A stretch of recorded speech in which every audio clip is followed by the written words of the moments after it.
we stand by the bar of a loved one.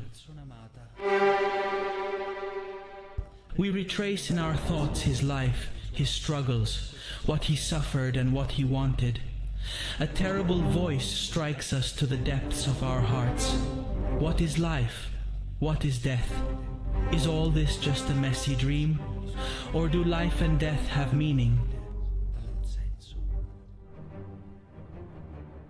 Everything starts in the shadows. The introduction is all on a dominant pedal. This gives it a sense of precariousness, of instability. It is the human condition pervaded by these wild upward surges that rise and fall.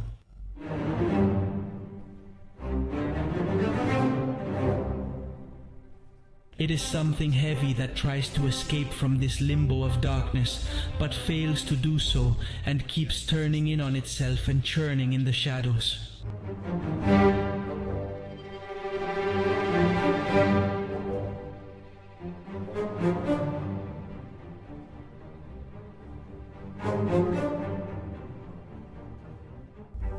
A first thematic, tragic area emerges, which again rings upward and falls back into the dust.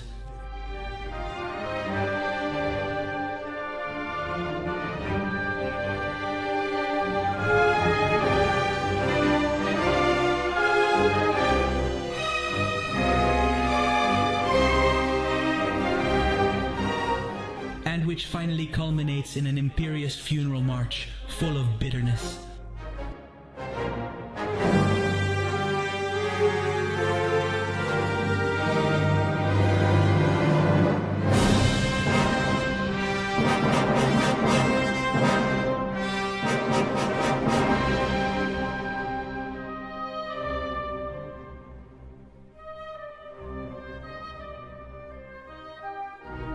It's 1888 and Mahler is a young conductor. He is struggling to build a career at the Budapest Opera House. But one day news comes of his father's death, and a few months later his mother and a sister die. Mahler is left as sole guardian of 4 younger siblings, including the beloved young Otto, who wants to follow in his older brother's footsteps and begin studying composition at the conservatory.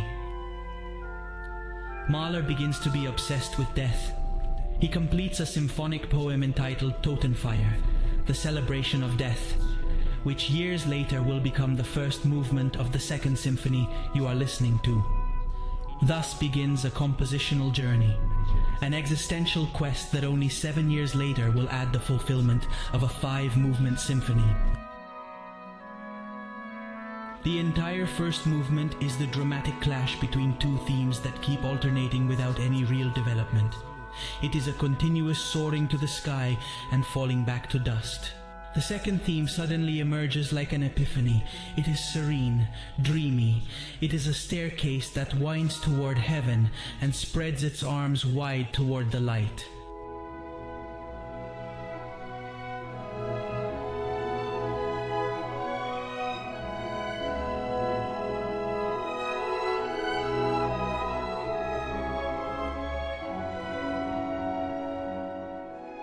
An island of peace, but over which still looms the shadow of the first theme, which we hear resonating in the bass and slowly regaining the upper hand.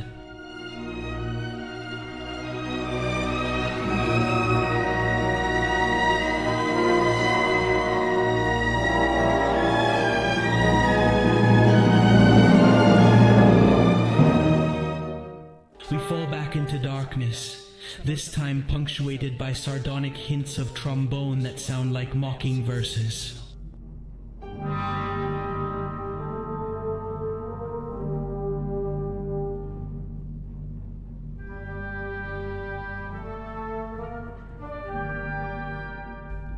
The man falls back into meaninglessness and is left weeping alone in the darkness.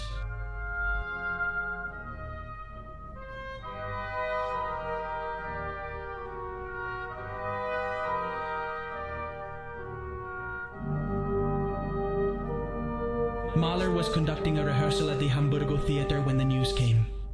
The motivation for Brother Otto's act remains unknown to this day. Some speak of a matter of the heart, but a lock of his mother's hair will be found in Otto's pocket. The fact remains that Otto Mahler shot himself in the head with a revolver on the 6th of February 1895 in Vienna. A new bereavement, one of many that would punctuate the long gestation of the Second Symphony.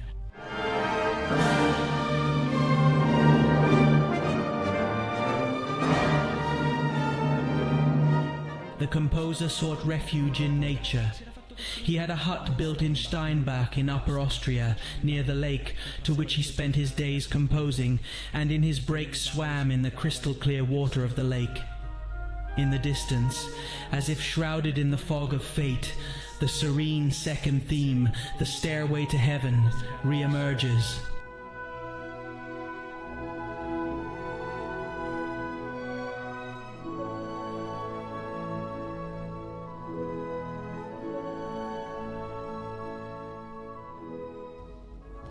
This time it is as distant, sacred, as a distant promise of peace and serenity.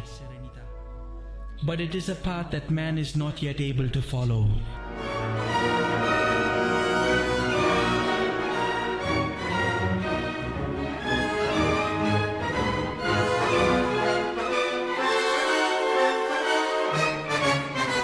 Man tries to rebel against his fate with a series of dissonant, syncopated, unstable chords that result in other unstable chords. And so man proceeds from pain to pain and always falls back into his existential condition of perpetual uncertainty.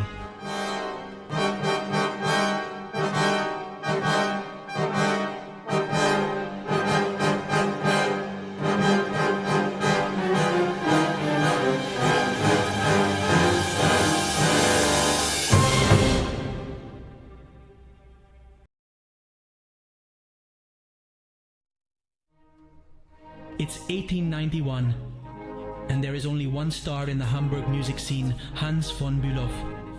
He is called the Pope of German music. He was the conductor of the premiere of Tristan Isolde. He is the conductor who launched the Brahms symphonies, who discovered Strauss, and who esteems Mahler, but only as a conductor. So Mahler asks him for his opinion on his Totenfeier. The two meet, and the composer plays his symphony to the old Pope of German music on the piano, but Bülow covers his ears with his hands and utters the famous phrase, "Dear Mahler, if this is music, I no longer understand anything about music." Compared to his score, Wagner sounds like Haydn.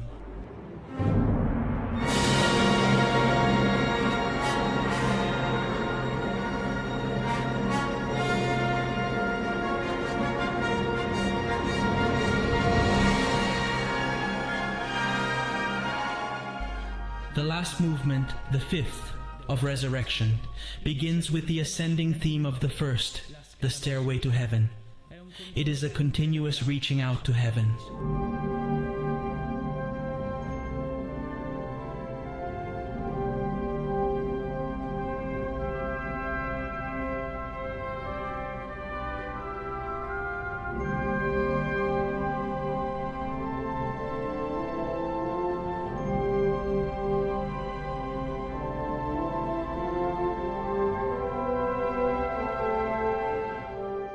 And from heaven, like a divine breath, descends a flutter of wings, like a mysterious message that is lost in the darkness.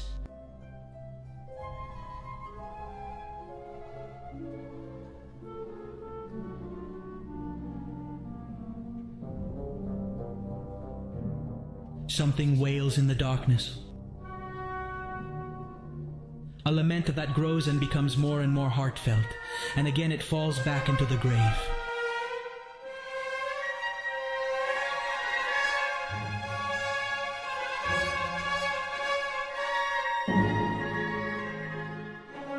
It is an aspiration continually frustrated, but this time something different happens. The melodic cell of desire, the Gregorian theme of death, recurs everywhere in this fifth movement, but transfigured, death becomes something else. And for a moment we glimpse something, a great light, bright, endless spaces.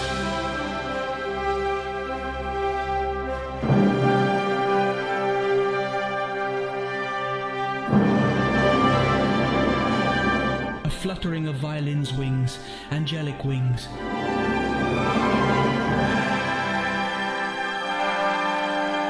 and the dazzling blaze of celestial stars.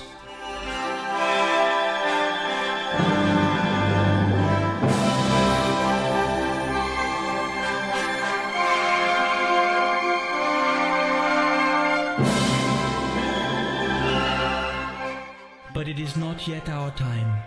Mahler does not yet know how to conclude his symphony.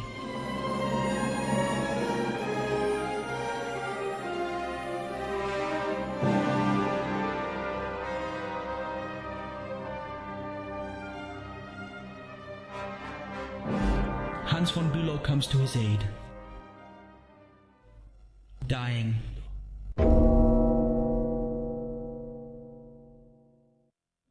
His funeral will be grandiose. All the greatest musical personalities will be present in the small St. Michael's Church. It is there that Mahler will have enlightenment.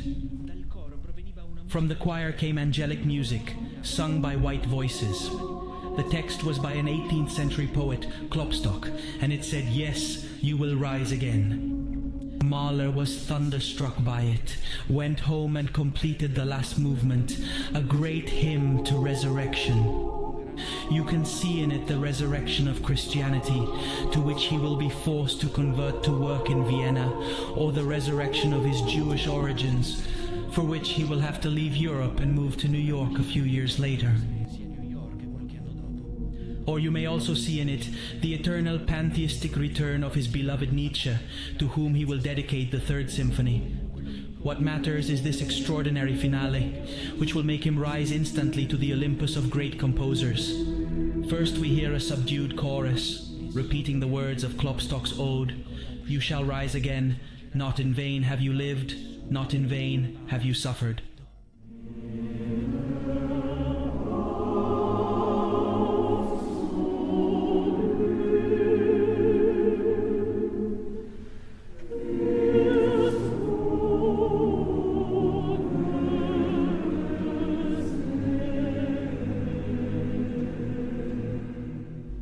Then we listen again to the Ascension theme, but this time nothing more holds him to the ground and he stands out into the light.